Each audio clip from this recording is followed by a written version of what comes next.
Donc on va maintenant laisser la parole au docteur Sophie Dupugéant. Bonsoir, je vais vous parler de la maladie de rendu, je vais vous parler de la maladie de Hessler. Diapositive suivante. Voilà, donc juste quelques mots pour rappeler ce qu'est la maladie de Rendu-Hessler. Donc c'est une maladie avec une atteinte du capillaire. Donc la transition a été parfaite avec les malformations artério-veineuses cérébrales et médulaires.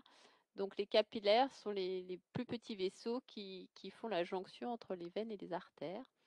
Et les symptômes de la maladie de Rendu-Hessler, les signes, donc comportent des signes qui sont visibles, qui sont les saignements de nez et les télangiectasies, ces petits points rouges sur la peau, et des malformations artério-veineuses qui peuvent concerner certains organes. Les premiers, donc le cerveau et la moelle épinière, c'est peu fréquent, c'est chez à peu près 5% des patients. Le poumon, c'est plus fréquent chez 30 à 50% des patients. Le foie, chez à peu près 80% des patients avec une atteinte le plus souvent minime. Et au niveau digestif, il peut y avoir des télangiectasies digestives chez environ 20% des patients. Je précise qu'il n'y a pas d'atteinte gynécologique, c'est une question qu'on a souvent. Pas d'atteinte au niveau de l'utérus, des ovaires, donc pas de risque d'hémorragie du postpartum ou pendant l'accouchement liée à la maladie de Rendu-Hessler. Ça, vraiment, c'est une complication que l'on n'observe pas. Diapo suivante. Juste quelques précisions par rapport à la génétique et à la maladie de Rendu-Hessler. Donc, c'est une maladie génétique avec dans plus de 90% une mutation d'un des deux gènes endoglines ou ALK1 retrouvés. Et comme pour la maladie de Marfan, le mode de transmission est de type dominant autosomique, c'est-à-dire que quand un parent est atteint, le risque de transmettre à chacun de ses enfants, quel que soit le sexe, est de 50%. Le risque de transmettre la mutation avec des tableaux qui sont parfois très différents. Donc juste, j'ai rappelé cela juste pour dire un petit mot du diagnostic prénatal. Comme la mutation est connue chez à peu près presque la totalité des patients, techniquement, le diagnostic prénatal est possible. Toutefois, je rappelle que le diagnostic prénatal, selon les textes légaux, est réservé aux maladies d'une particulière gravité et incurables. Et donc, le plus souvent, on n'est quand même pas dans cette situation pour la maladie de Rendu-Hessler. La durée de vie est normale dans la maladie de Rendu-Hessler. La gêne est surtout, dans la majorité des cas, liée aux épistaxis. Et donc, on est rarement dans ce contexte et on a rarement des demandes de diagnostic prénatal. Encore une fois, elles peuvent se rediscuter au cas par cas, mais ça reste une situation exceptionnelle. Diapositive suivante. Voilà, donc plus spécifiquement pendant la grossesse, qu'est-ce que l'on peut observer? Donc le plus fréquemment, on peut observer une augmentation des saignements de nez. Et donc ça, c'est un point important parce qu'il y a des mesures préventives à prendre pendant la grossesse pour limiter le risque d'anémie. Et donc l'humidification nasale est conseillée tout le temps à tous les patients, mais donc particulièrement pendant la grossesse.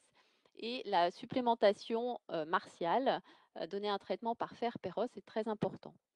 L'augmentation des télangiectasies peut être observée, mais rarement grave, enfin rarement embêtante.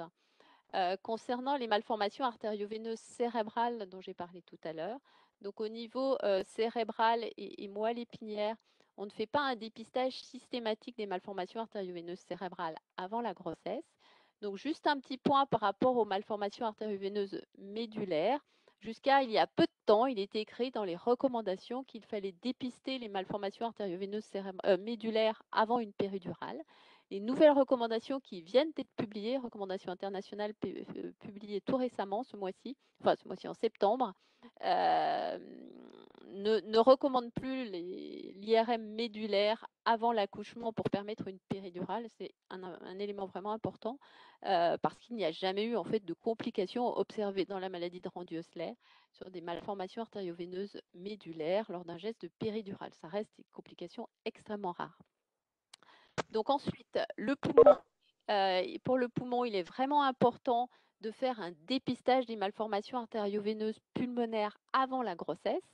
Ce dépistage peut se faire par deux techniques, soit l'échographie cardiaque de contraste, soit le scanner. Et c'est vrai que le scanner est à éviter pendant la grossesse, donc vraiment recommander un scanner avant grossesse.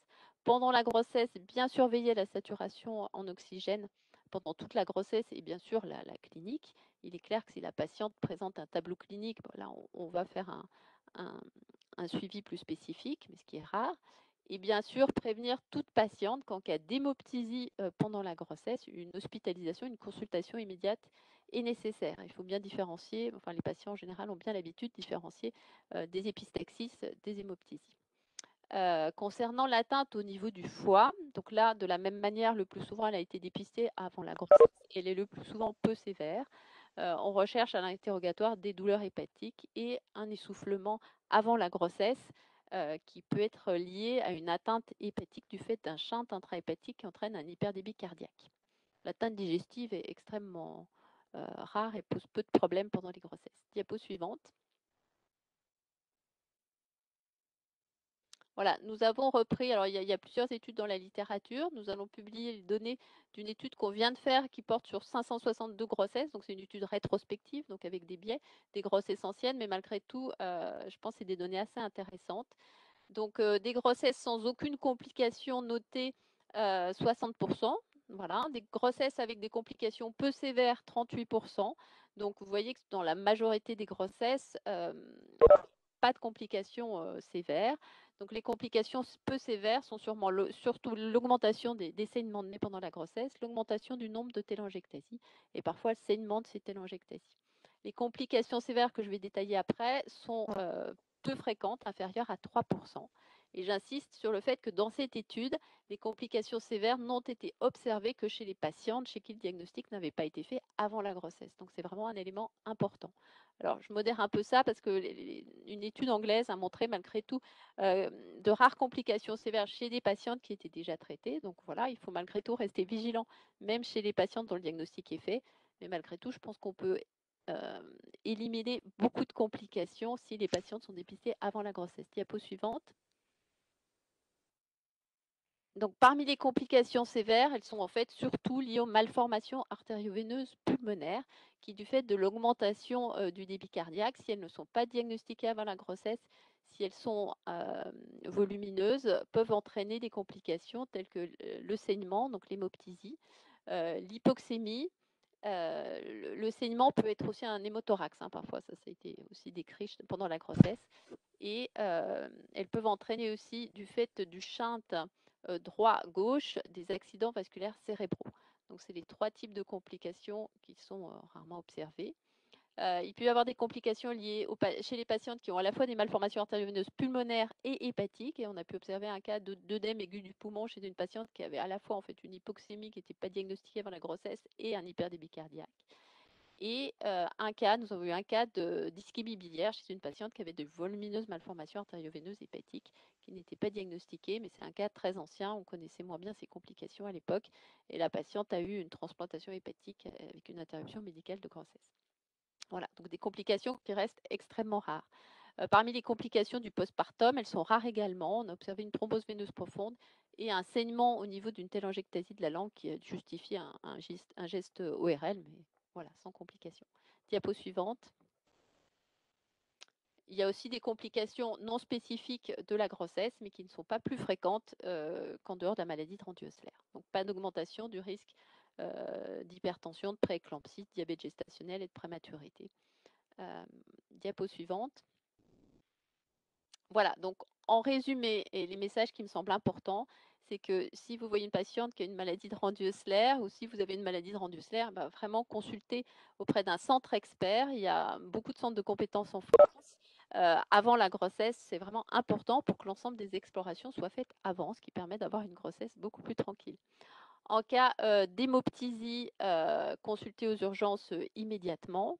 Un point important, donc, c'est vraiment de prévenir la carence en fer, qui reste une des complications les plus fréquentes dans la maladie de Randu-Hössler, et rassurer les patientes quand même en leur disant que les complications sévères pendant la grossesse sont rares et il ne faut pas que ce soit une période stressante. Donc, je n'ai pas parlé du mode d'accouchement, mais c'est un accouchement normal dans la grande majorité des cas. Il n'y a pas de modification du mode d'accouchement.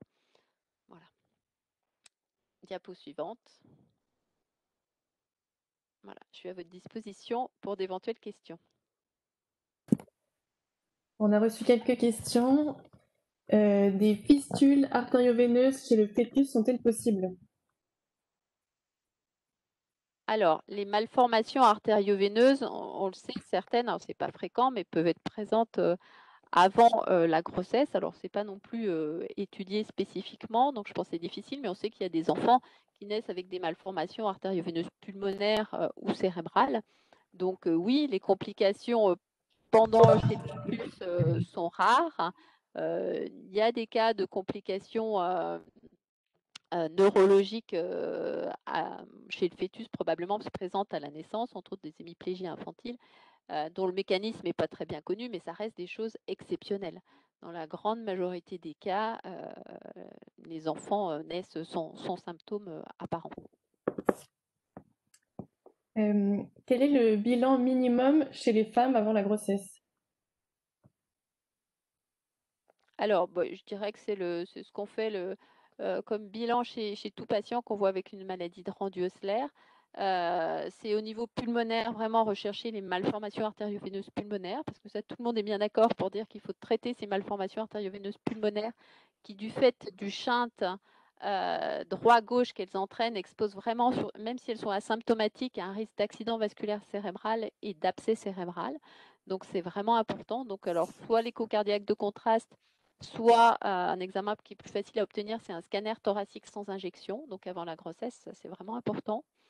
Ensuite, l'échographie Doppler hépatique est recommandée pour dépister d'éventuelles malformations artério-veineuses hépatiques. C'est un examen qui n'est pas dangereux, qui est facile d'accès. Donc je dirais que c'est vraiment ces deux examens qui me semblent, en plus de l'examen clinique, hein. Mais si l'examen clinique est normal, c'est vraiment les deux examens qui me semblent importants et qui sont recommandés.